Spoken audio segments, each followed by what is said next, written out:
The letterhead in my hand had my ex-husband's name printed across the top, and someone had underlined it twice in red ink. I found it in a desk I wasn't supposed to open, in a house I'd worked in for exactly 9 days, and my first thought wasn't fear. It was that I already knew, somehow, before I even saw the name, that I hadn't just taken a housekeeping job. I'd walked straight back into the wreckage of the life I was trying to leave behind. The Salvatore estate sat on 11 acres behind a stone wall that didn't look like it was built to keep out weather. I'd been hired through an agency that didn't ask many questions, which suited me fine because I didn't have many good answers. 18 months earlier, I'd been a compliance officer at a mid-sized investment firm, the kind of job where you catch small eyes before they become big ones. Then a scandal broke that wasn't mine, and somehow my name ended up stapled to it anyway. I lost the job, the reputation, and most of the people who used to return my calls. Housekeeping paid the bills and asked nothing about my past, so I took it. The outgoing estate manager, a tired woman named Priscilla who was retiring to Florida, walked me through the house on my first morning like she was defusing something. Mr. Salvatore was particular, she said. Certain rooms stayed locked. Certain files were never to be touched, filed, or even acknowledged as existing. And if anyone ever mentioned the cross deal, I was to change the subject immediately, because she'd seen grown men in expensive suits go pale at those 2 words. I didn't think much of it. Rich men have secrets. That's not news to anyone who's ever cleaned up after one.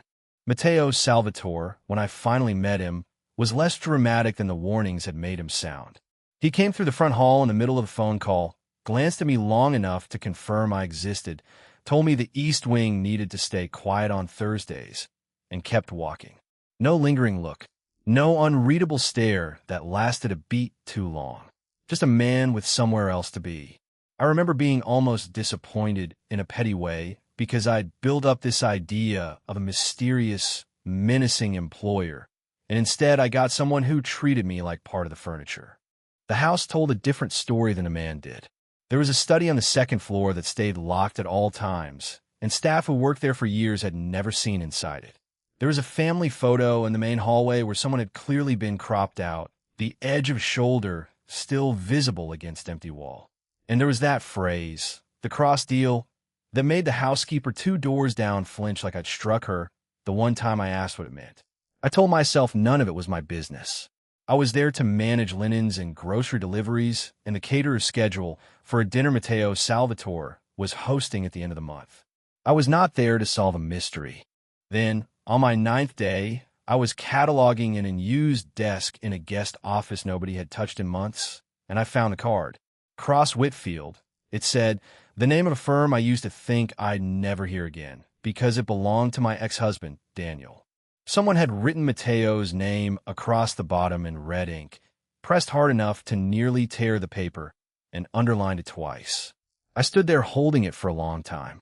If you've ever opened a drawer expecting nothing and found the one thing that could unravel your whole fresh start, tell me in the comments, because that's exactly the moment I was standing in, and I had no idea yet how much worse it was about to get. So subscribe now, because Matteo doesn't know my last name yet, and the second he does, this house stops being a safe place for either of us. I put the card back exactly where I found it. I told myself it was an old business card, nothing more, the kind of thing that ends up in a drawer for 100 forgettable reasons. I almost believed it by the time I fell asleep that night. I did not believe it 2 mornings later, when Matteo Salvatore's head of security called me into his office and asked me, without any warmth in his voice at all, to confirm my full legal name for their records. I gave it, Vivian and Cross, though I'd started going by my maiden name again after the divorce. He wrote it down without reacting, which somehow felt worse than if he had reacted, and told me Mr. Salvatore would want to speak with me. I want to explain what it's like to walk toward a conversation you can feel coming before you understand why. It's a specific kind of dread, low in the stomach, the kind that makes you replay the last 2 weeks looking for the mistake you must have made. I hadn't made one. I would learn that later. In the moment, all I had was the sound of my own shoes on marble and the sense that the temperature in the house had dropped. Matteo was waiting in the front hall, which I would later understand was deliberate. He wanted witnesses, wanted the staff to see this happen in the open, wanted me to feel exactly as exposed as I did. He held a folder I recognized as the standard background packet the agency ran on every hire, except someone had added pages to it.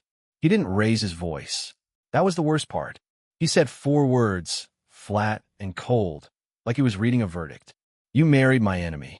I opened my mouth to explain that Daniel and I had been divorced for 2 years, that whatever business existed between him and Mateo had nothing to do with me, that I hadn't even known his name until a card fell out of a desk drawer 3 days earlier. Mateo didn't let me finish. He said he didn't need the performance, that he'd seen women play victim before, that I could consider myself lucky he was giving me the chance to keep a job at all instead of calling the agency and having me removed within the hour. I have spent a lot of my life being told what I was without being asked what actually happened. I was tired of it. So instead of apologizing for a crime I hadn't committed, I told him, in front of his own staff, that he was welcome to fire me, but he wasn't going to stand there and decide who I was without letting me speak first. I watched something shift in his face. Not softening, surprise. Like he genuinely hadn't expected pushback from someone he'd just publicly humiliated. He didn't fire me. He restricted my access to half the house instead and told his security team, loudly enough that I was clearly meant to hear it, to find out everything about my divorce. All of it. As if my marriage were a case file waiting to be reopened, and I was the one on trial for a crime that had actually been committed against me. If you've ever had someone decide your whole story based on one bad chapter, hit like on this video right now, because Vivian was about to spend the next several weeks proving she had absolutely nothing to hide, and the man investigating her was going to be the one who came out of it looking worse. I didn't sleep well that week. I kept waiting for the termination call that never came. Instead, small things started happening that I didn't understand until later.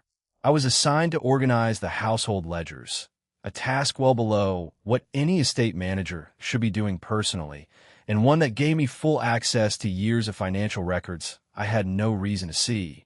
I was handed a folder labeled Miscellaneous Vendor Correspondence and asked to file it, except the folder had clearly been left slightly open on purpose, like someone wanted to see whether I'd read what was inside. I didn't know it at the time, but I was being tested. Mateo wanted to know if I had a financial motive or a hidden loyalty to Daniel, or some angle I was working.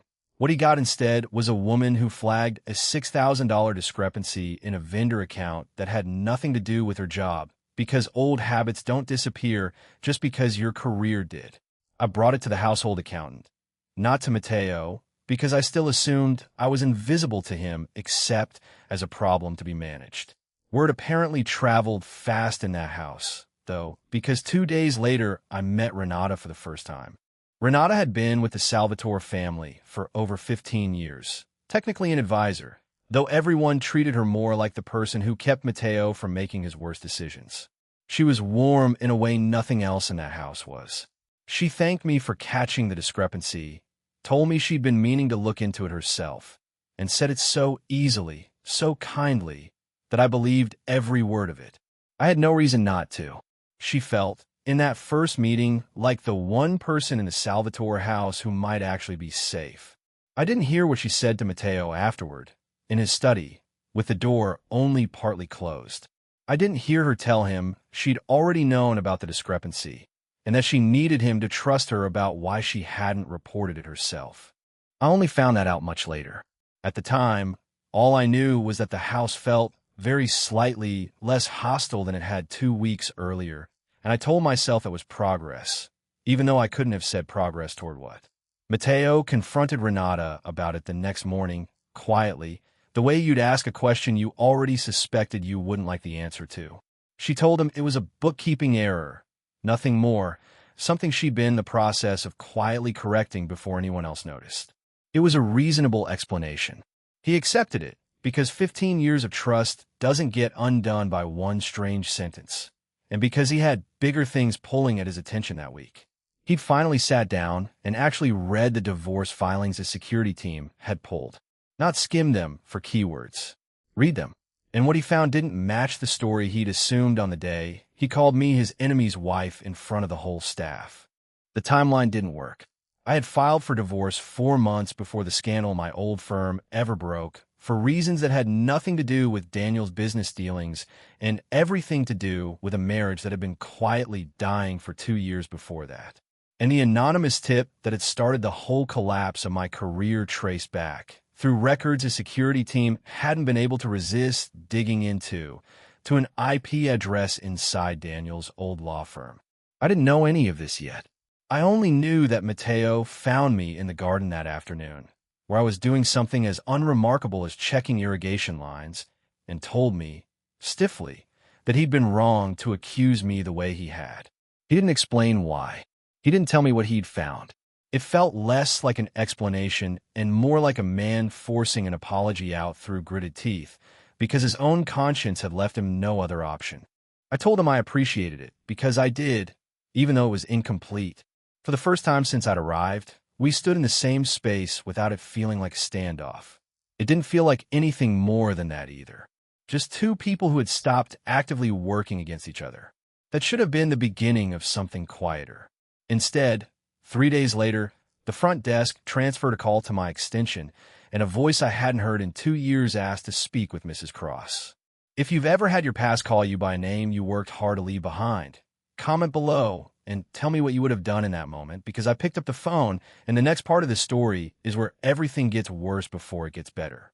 Daniel arrived at the estate 3 days after that phone call, under the perfectly reasonable pretext of a courtesy meeting tied to some shipping contract Mateo's legitimate business held with his old firm.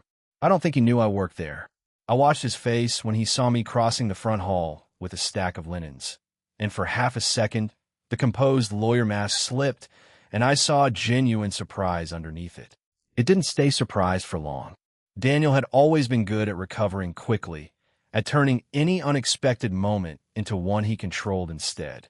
He smiled at me the way you'd smile at an old co-worker you vaguely remembered, and said, loudly enough for 2 of the household staff to hear, that it was good to see I'd found steady work, given everything I'd been through. He said the word fragile. He said it gently, like concern, like he wasn't choosing every syllable on purpose. He wasn't attacking me with fists or threats. He was doing what he'd always done best, which was making people quietly doubt me without ever saying anything you could point to directly. By the time he left 20 minutes later, I watched 2 of Mateo's business associates glance at me differently than they had that morning, like I'd been recategorized in their heads from staff to liability. I held my composure the entire time. I'd had 2 years of practice holding my composure around Daniel. What I hadn't expected was Mateo's reaction. He didn't intervene, didn't step in to defend me in front of his guests. And at first I thought that meant he agreed with what Daniel was implying. It wasn't until later that I understood he'd been watching, carefully, cataloging exactly how Daniel operated, the same way he'd once cataloged every reason to distrust me. After Daniel left, Mateo found me in the hallway outside the kitchen.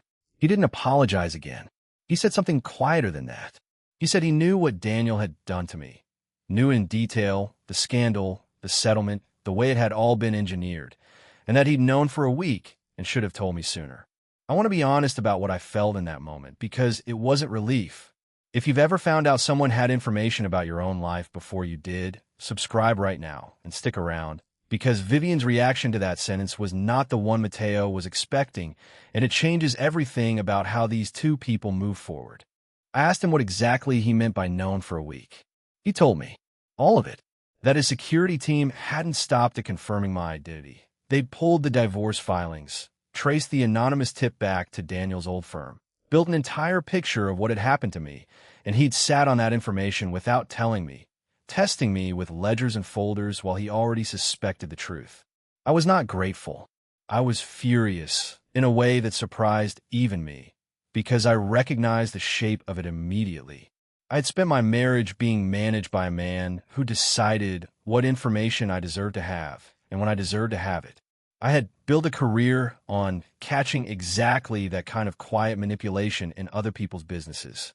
And here it was again, dressed up as protection, in a house I now worked in.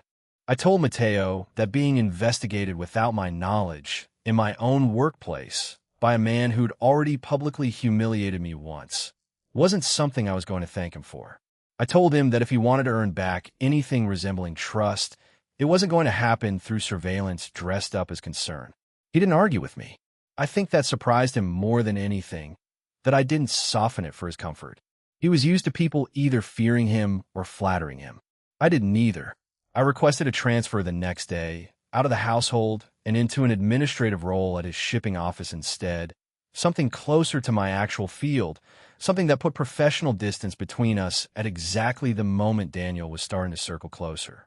The shipping office was smaller than I expected and far more disorganized than a man like Matteo Salvatore should have tolerated. I threw myself into it the way I used to throw myself into compliance work, back when I still believed competence could protect you from anything. Within 2 weeks, I understood the filing system better than most of the staff who'd worked there for years. That's how I found it. Not because I was looking for Daniel.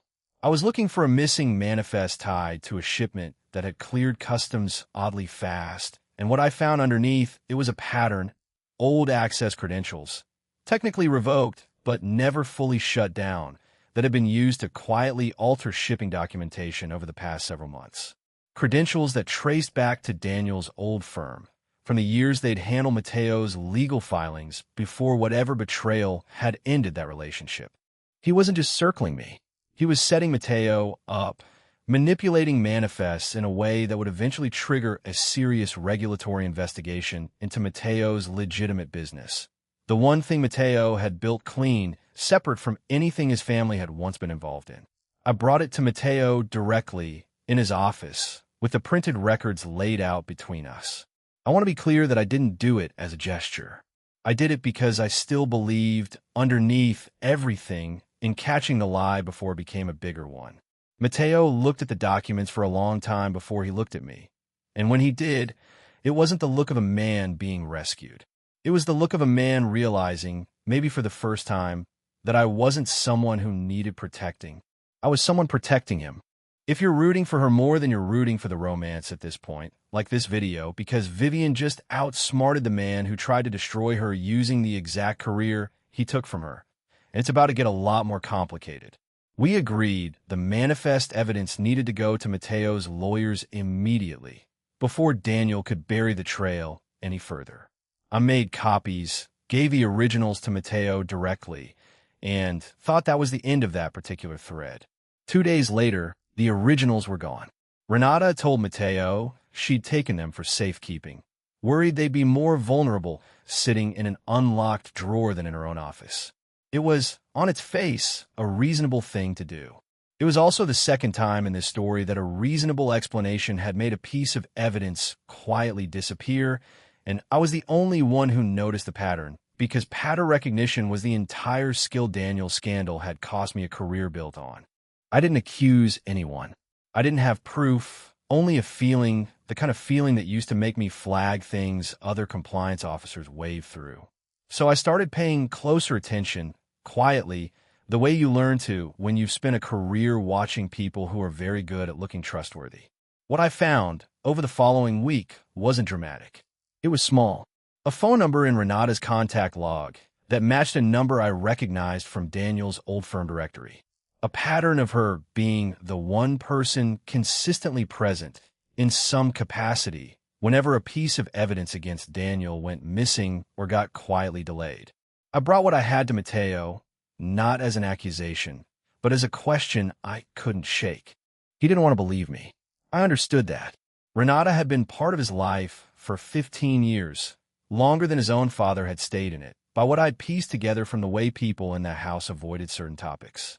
But he didn't dismiss me either, not this time, because he'd learned by then what it looked like when I found something real. The confrontation happened in his study, the locked one, the one I'd never been inside until that day.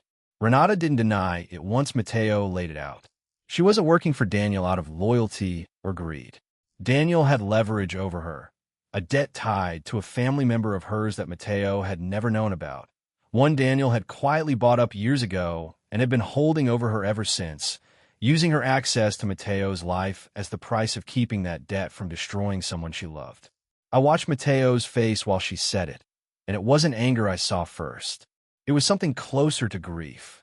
The danger in his life had never been only external, coming from outside the walls of his own trust.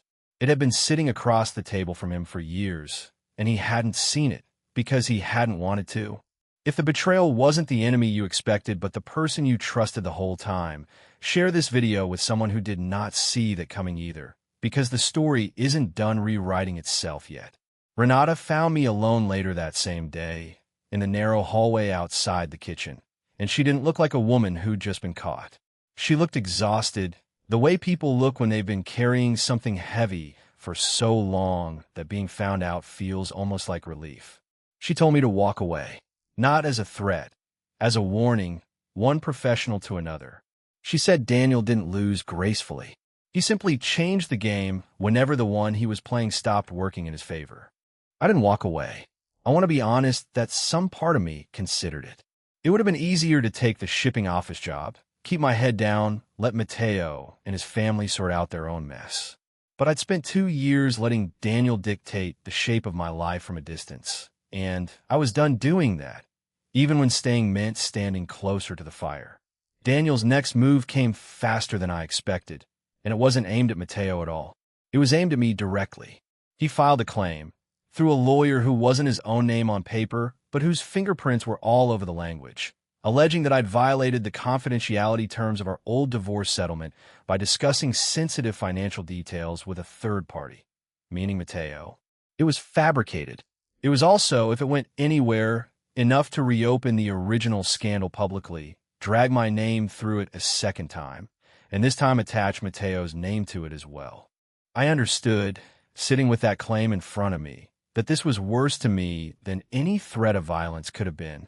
Violence I could have reported, documented, escaped. This was designed to take the one thing I'd spent 18 months slowly rebuilding, my name, my credibility, and burn it down a second time, in public where I couldn't control the narrative at all. Mateo offered to handle it. He didn't say exactly how, and I didn't ask, but I understood the offer for what it was. A man with resources and connections outside the reach of ordinary consequences, telling me he could make this disappear the way things disappeared around men like him. I said no. I told him I'd spent 2 years being erased by men who thought they were protecting me, and I wasn't going to let this be solved that way either. I wanted to fight it in the open, through the actual legal process, with the truth on record where it couldn't be quietly buried or quietly weaponized again later. I asked him to stand with me as a witness, not as a weapon. He agreed, though I could tell it went against every instinct he had. That, more than anything he'd done up to that point, was the moment I started to actually trust him. If you'd have fought this the hard way, out in the open, with everything on the line, stay through to the end, because Daniel has one more move left, and it happens the night before the hearing, alone, at the estate, with no witnesses but the two of us. Renata went to Mateo on her own, before any of it forced her hand, and told him everything, fully, without waiting to be caught again. She gave him documentation of the debt Daniel had used against her, proof that could unravel exactly how long Daniel had been manipulating information inside Mateo's own house. It didn't undo what she'd done. It did mean she chose, finally, to stop being someone else's leverage. The hearing date was set for the following week. Daniel showed up at the estate the night before it, alone, no lawyer, no audience this time, just him standing in the front hall the way Mateo had once stood there accusing me of things I hadn't done.